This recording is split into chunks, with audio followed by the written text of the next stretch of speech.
The United States Constitution is a charter of limited government. Limited government under the Constitution is one of Potomac Tea Party's core values. The stories you are about to hear show what happens when government oversteps its bounds and assumes unlimited powers.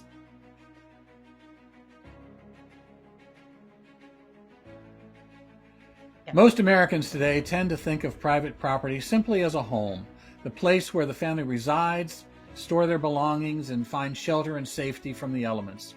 It's where you live. It's yours because you pay the mortgage and the taxes. Most people don't give property ownership much more thought than that. But there was a time when property ownership was considered to be much more. Property and the ability to own and control it was life itself.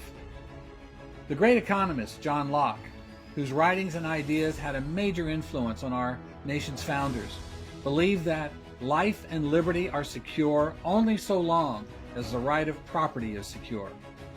John Locke advocated that if property rights did not exist, then the incentive to develop and improve property would be destroyed. Private property ownership, Locke argued, brought stability and wealth to individuals, leading to a prosperous society of man. From the very beginning, the United States was guided by the idea of private property ownership. It was written into our governing documents. Property and freedom. One cannot live without the other. John Adams argued, the moment the idea is admitted into society that property is not as sacred as the laws of God, and that there is not a force of law and public justice to protect it, anarchy and tyranny commence. In today's America, private property is quickly being destroyed across the nation. And note the growing lawlessness. The fear of climate change has become the excuse for government to dictate how every strip of land will be used. Have you ever wondered why these green forces focus so hard on the environment? That's because the environment does not recognize political boundaries. The environment crosses rivers, fields, and mountains, all of which cross our nation's borders, state borders, county borders, city borders, and the boundary lines of your yard. That fact has given massive new power to those forces that seek to change our way of life and our system of government. If you're determined to protect property rights, then you need to start with a good definition of what private property is. Too many think it just means a place where you pay to store your stuff. Here is a definition that was written by a Washington State Supreme Court Justice named Richard B. Sanders. He said, quote, "Property in a thing consists not merely of its ownership and possession, but in the unrestricted right of use, enjoyment, and disposal. Anything which destroys any of the elements of property to that extent destroys the property itself. The substantial value of property lies in its use. If the right of use be denied, the value of the property is annihilated, and ownership is rendered a barren right." We keep trying to defend liberty. Today, we need to take the offense. I think we can do that by taking that definition of private property as our banner and start demanding our rights. Hey folks, Hal Shurtleff from Camp Constitution. Happy birthday, America. I'm going to discuss the lawsuit, Shurtleff v. Boston, concerning the Christian flag and the city of Boston. So it was in July of 17 that I petitioned the city to fly the Christian flag to commemorate Constitution Day and Boston's rich Christian history. It was denied. And the letter I received, I should say email, said it's a separation of church and state. That was the official response from the city. I knew I had a case, reached out to Liberty Counsel that evening, and the very next morning they responded. They took the case, and they issued, they wanted to have an injunction against the city. We lost that. The case itself was filed in July of 18, and we lost at the first two levels, the First District Court and also the First District Court of Appeals. In June of 21, we appealed to the Supreme Court. The Supreme Court took the case in September, and in, September. So in January of 22, the Supreme Court heard oral argument, And during the oral argument, we were not allowed into the courtroom. They still had COVID protocols, but we heard the case across the street. You can find that as well as much information on our YouTube channel.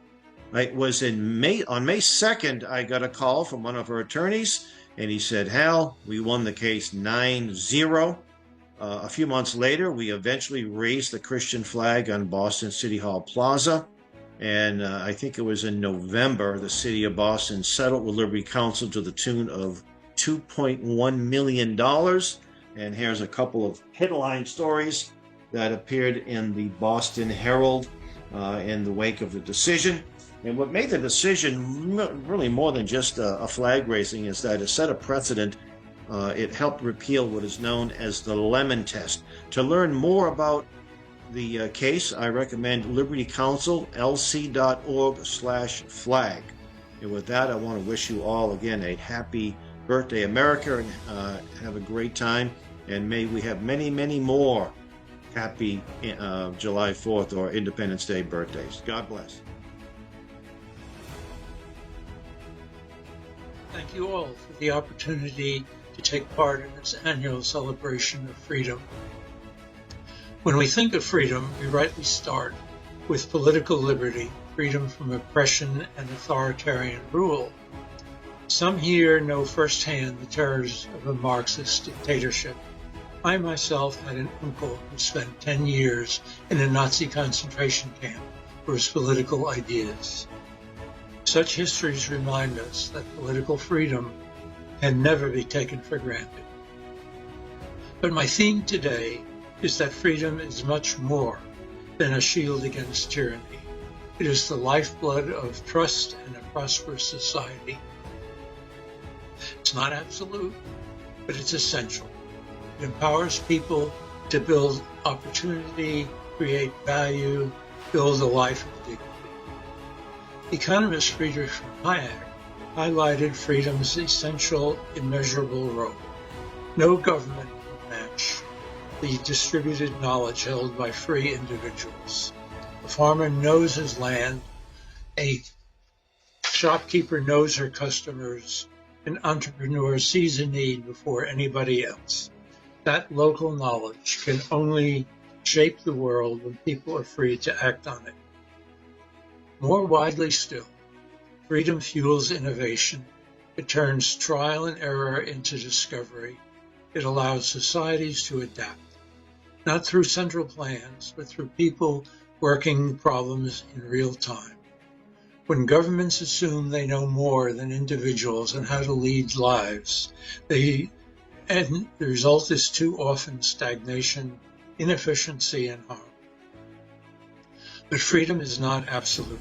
We have no license to harm others. Moreover, mutually agreed good rules, like traffic lights, for example, benefit everybody. Without protections of law, entrepreneurs won't risk their capital, workers won't build their excellence. Freedom thrives when protected by fair, transparent institutions.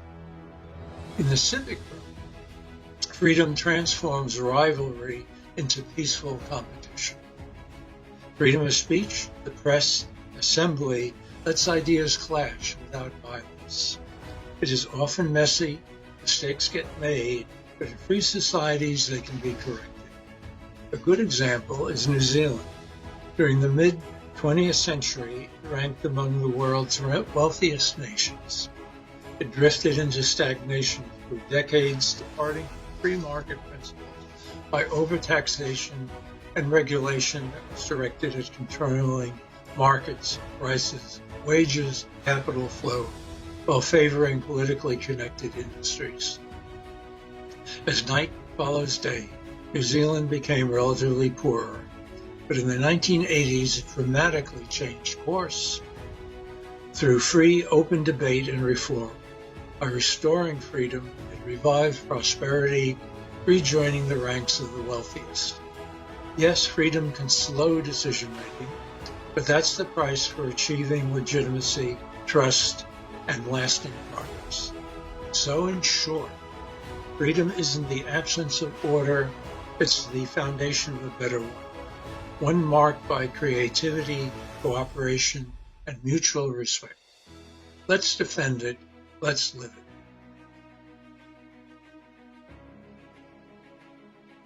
Our founding fathers established a limited government model in order to protect the people's natural rights.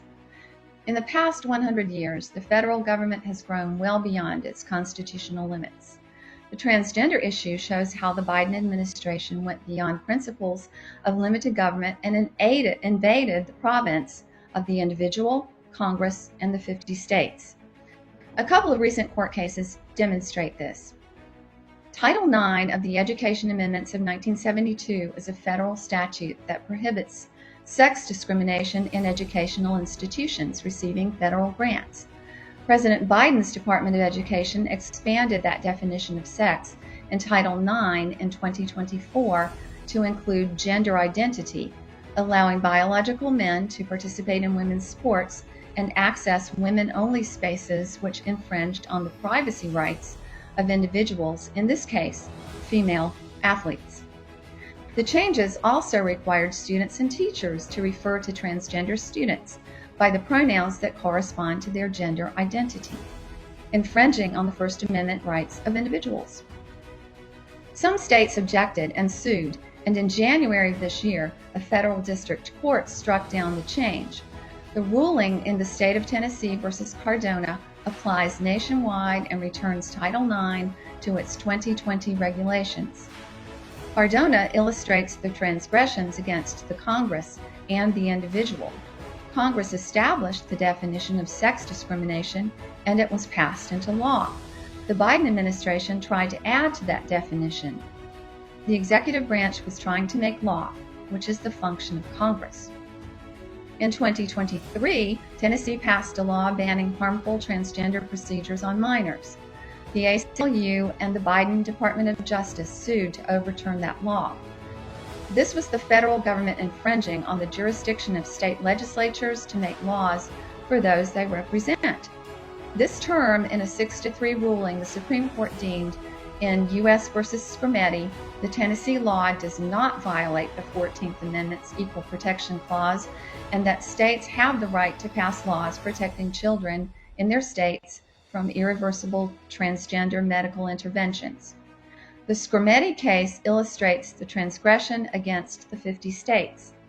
The Supreme Court opinion stated that policy decisions are best left to state legislatures when the science is disputed. We must return to our constitutional roots of limited government or suffer the consequences of a bloated government and the loss of our God-given rights. The U.S. Constitution promises limited government, but all kinds of constitutional lines were crossed during the COVID pandemic. The federal government and public health authorities were wrong about everything and lied repeatedly to the American people. They bent the public to their will, resulting in a long train of abuses no less egregious than those Thomas Jefferson listed in the Declaration of Independence. America left its constitutional moorings and drifted out of safe harbor until the notion of limited government was no longer in sight. Here are a few examples of just how wrong the government was in all things COVID. Almost 40,000 people died within 14 days of COVID vaccination, according to government records. Scientific studies and autopsy results strongly suggest the vaccines killed 3/4 of them. Vaccines that were rushed through and approved by the government without the usual safety studies and protocols. 30,000 people are dead because the government assumed unlimited powers and the people let them get away with it. The director of the CDC at the time falsely claimed COVID vaccines prevented transmission of the COVID virus to other people when they did not. Dr. Anthony Fauci could not name a single study showing cloth masks are effective against COVID, but governments imposed mask mandates anyway, despite there being no scientific evidence to justify them. Fauci and others cast aspersions on natural immunity arising from exposure to the COVID virus, despite studies showing natural immunity is superior to that afforded by the COVID vaccines. The CDC and FDA knew there were safety problems with COVID vaccines, but hid hundreds of safety signals and other information from the public. They pushed the vaccines while keeping the public in the dark, making it impossible for unsuspecting members of the public to give true informed consent to the risks of COVID vaccination. The CDC also falsely claimed it did not perform PRR statistical studies to monitor COVID vaccine safety, only to later admit that it did. In addition, the CDC redesignated post-vaccination cancer deaths as COVID deaths to cover up the astounding increases in the frequency and lethality of cancers following COVID vaccination. The CDC falsely claimed COVID was a leading cause of death among young people when it was not. School closures pushed by the CDC had devastating impacts on education and did not reduce COVID infection rates. The FDA told the public ivermectin is dangerous and even lethal in the FDA's infamous "You are not a horse" tweet, and gave the impression doctors were not allowed to prescribe it. However, the FDA had previously approved ivermectin for human use in 1996 and eventually had to admit doctors were free to prescribe ivermectin for COVID all along. Contrary to government propaganda, ivermectin has a good record for treating COVID. HHS conspired with British health authorities to keep adverse reactions to COVID vaccines secret, HHS records show. This whole record is shameful, but what did HHS do? The government spent up to $1 billion to push the phony narrative the vaccines are safe and effective in the media. Then Fauci, others in HHS, and the Biden White House, plus another 70 federal agencies, engaged in a massive, sprawling federal censorship enterprise, suppressing truthful information about COVID vaccines and other matters on social media in what a federal judge called the most massive attack against free speech in United States history. The assault on limited government did not stop there. Recently declassified records show the Biden administration labeled COVID vaccine critics as domestic, violent extremists, subject to investigation and censorship. This is how far the Biden regime was willing to take its phony COVID narratives, to abuse legal process to persecute anyone who dared question the official government line. To sum up, here are the constitutional lines that were crossed. The government unleashed vaccines it knew were unsafe on the public. It then hid vaccine safety information, making true informed consent impossible. This amounted to secret government in what is supposed to be a constitutional republic where we the people are sovereign. We the people were not given the right information to make our sovereign decisions or to elect representatives in line with our views.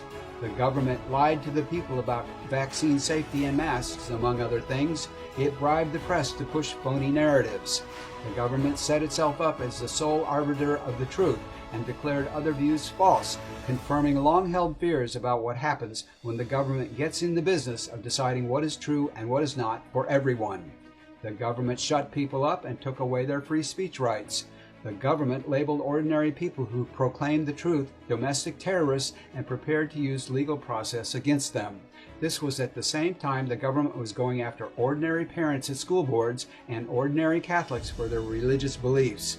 This is a long train of abuses, no less outrageous than those described in the Declaration of Independence. Back then, King George assumed unlimited power over the colonists. During COVID, federal agencies assumed a wide range of powers that were not rightfully theirs to claim. The government went where it was not supposed to go. It overreached. It invaded the province of the people and trampled the individual in the process, killing some 30,000 people with vaccines the government knew were unsafe. We let the government slip out of control during COVID. If we have any sense, we won't let it happen again.